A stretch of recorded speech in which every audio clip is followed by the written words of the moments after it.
हम सब अलग अलग बने हैं। हमारा सोचना, रहना, हमारे तरीके, हमारा पैशन, ख्वाब, डर सब अलग है। और जब बात पैसे की आती है तो भी हम में ये फर्क बरकरार रहता है और ये फर्क हमारी फाइनेंशियल कंडीशन में नजर भी आता है। जब भी हम पैसे को समझ लेते हैं और हम पैसों को लेकर अपना बिहेवियर भी बदल सकते हैं, हमें ये मालूम हो जाएगा कि पैसे के साथ कैसा बिहेवियर करना है, ताकि हम पैसों के हिसाब से नहीं, पैसे हमारे हिसाब से चले और हम इन पैसों को इजिली मैनेज कर सकें। साइकोलॉजी ऑफ मनी नाम की किताब कहती है, पैसों के मामले में कामयाबी आपके आईक्यू, इंटेलिजेंस और नॉलेज पर डिपेंड नहीं करती। It's about your behaviour with money. और हर किसी का बिहेवियर एक दूसरे से अलग होता है। अगर आप अपनी लाइफ में ग्रो करना चाहते हैं तो आपको अपने सोचने के तरीके पर फोकस करना होगा। एकदम सेम अप्लाई होता है पैसों पर भी। रिच होना या पैसों के मामले में कामयाब होना इस बात पर डिपेंड नहीं करता कि आप कितना पैसा कमाते हैं। ये इस बात पर डिपेंड करता है कि आपका दिमाग पैसों को लेकर क्या सोचता है, आपका पैसों के साथ बिहेवियर कैसा है। बिहेवियर और सोच ही डिसाइड करती है कि आप अपने पैसों को अच्छे से मैनेज करेंगे या फिर ज्यादा से ज्यादा कमाने के बावजूद पैसों के साथ अपना रिलेशन खराब रखेंगे। तो बिना किसी देरी के जानना शुरू करते हैं कि हमारे पास अपने पैसों को मैनेज करने के क्या ऑप्शंस या तरीके अवेलेबल हैं।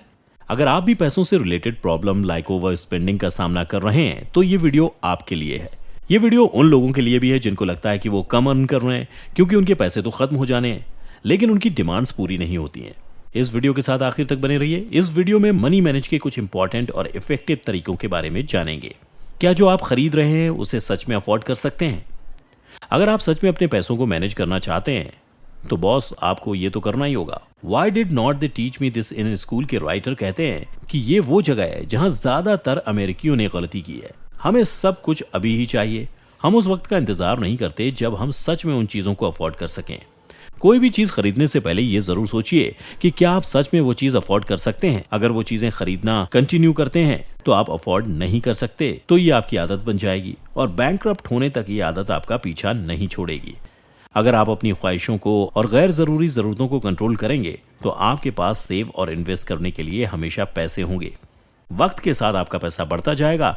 न सिर्फ आप फाइनेंशियली सिक्योर हो जाएंगे बल्कि वो सभी चीजें बड़ी आसानी से खरीद सकेंगे जिन्हें एक दौर में खरीदने के लिए आप अपना फ्यूचर दांव पर लगा रहे थे।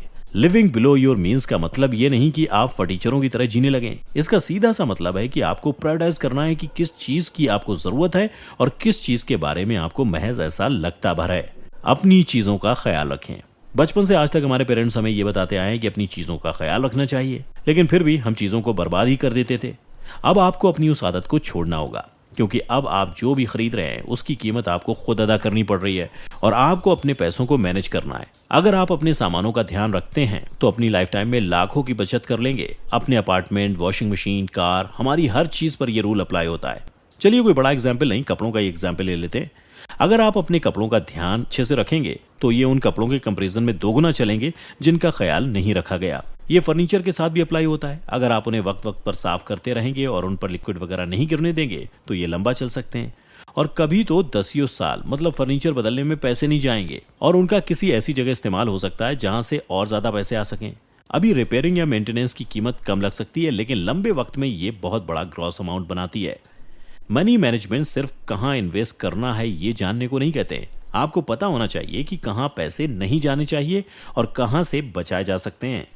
रिटेन बजट बनाइए और उस पर अमल कीजिए। शुरुआत में ये थोड़ा मुश्किल होता है लेकिन एक बार जब आप बजट बना लेते हैं तो इसे ट्रैक और एनालाइज करना बहुत आसान होता है। बजट के पीछे की वजह बहुत सिंपल है। हर महीने खर्च होने के कंपैरिजन में ज्यादा पैसे आने चाहिए। अगर पैसे कम आ रहे हैं तो खर्च भी कम हो रहा है। आप अपनी अर्निंग से ज्यादा खर्च ही नहीं कर सकते क्योंकि फिर तो एक ही चीज होगी, यू विल गेट ब्रोक। हालांकि अगर आप आने वाले कुछ वक्त तक बजटिंग फॉलो करते हैं, फॉलो का मतलब अच्छे से, तो थोड़े वक्त में ही आप फाइनेंशियली सिक्योर हो जाएंगे।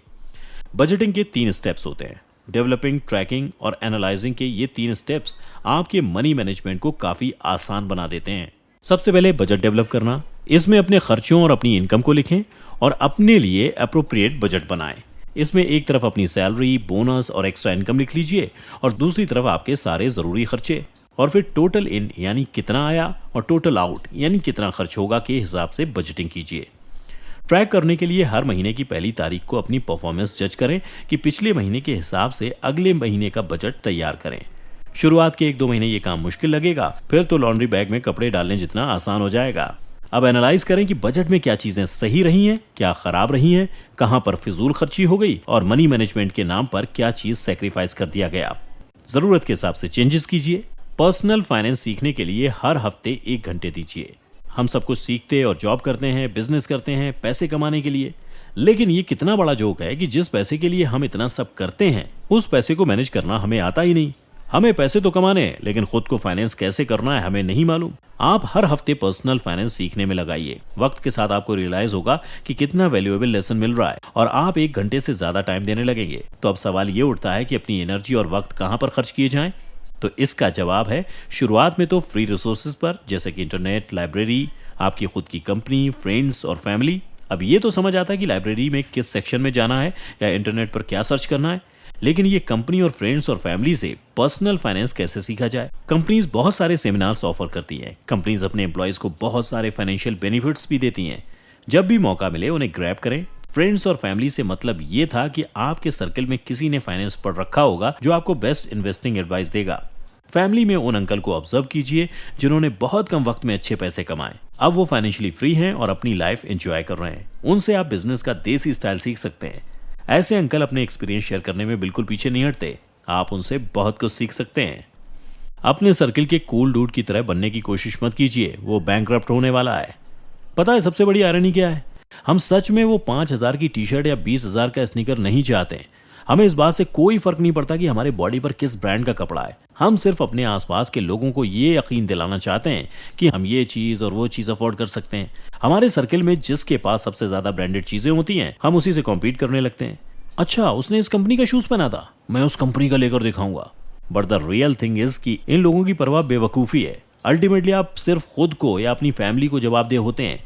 अगर मेरे पड़ोसी के पास BMW है तो मुझे क्या है, वो अफोर्ड कर पा रहा है, ये उसके लिए अच्छा है। लेकिन ज्यादातर मामलों में यही होता है कि वो अफोर्ड नहीं कर पा रहा होता है, बल्कि लोन लिया होता है। अब लोन लेकर अमीर बनना है तो आप अपने कलीग, फ्रेंड या नेबर से ज्यादा अमीर बन सकते हैं। बस होगा यही कि 4 दिन बंगले में रहेंगे और उसके बाद रोड पर। आपका गोल फाइनेंशियली रिस्पॉन्सिबल बनना होना चाहिए ताकि आप फ्यूचर में अपने फाइनेंशियल कंडीशन सुधार सकें। पैसों के मामले में आप दूसरों से कंपटीशन नहीं कर सकते। अपने आप को आने वाले कल के लिए बीते हुए कल से बेहतर बनाइए। हमने मनी मैनेजमेंट के 5 बहुत ही इंपॉर्टेंट लेसन सीखे। कुछ ऐसे तरीके जाने जिन पर अगर ईमानदारी से अमल किया जाए तो कुछ मुश्किल नहीं, बल्कि बस कुछ छोटे छोटे एफर्ट्स हैं। ये बड़ी बड़ी बातें तभी अच्छी लगती हैं जब आपके पास ऐसी बातें करने का वक्त हो और आपका पैसा आपके लिए पैसे बना रहा हो। लास्ट में बोनस टिप ये है कि ट्रस्ट द प्रोसेस। हर चीज में वक्त लगता है, कुछ भी ओवरनाइट नहीं होता। Get rich slow. उम्मीद है आपको वीडियो अच्छा लगा होगा। अगर हाँ तो वीडियो को लाइक और शेयर जरूर करिए और हमें इंस्टाग्राम पर भी फॉलो जरूर कर लीजिए। अभी के लिए इतना ही, अगले वीडियो में फिर मिलते हैं। तब तक अपना प्यार और वक्त देने के लिए बहुत बहुत धन्यवाद।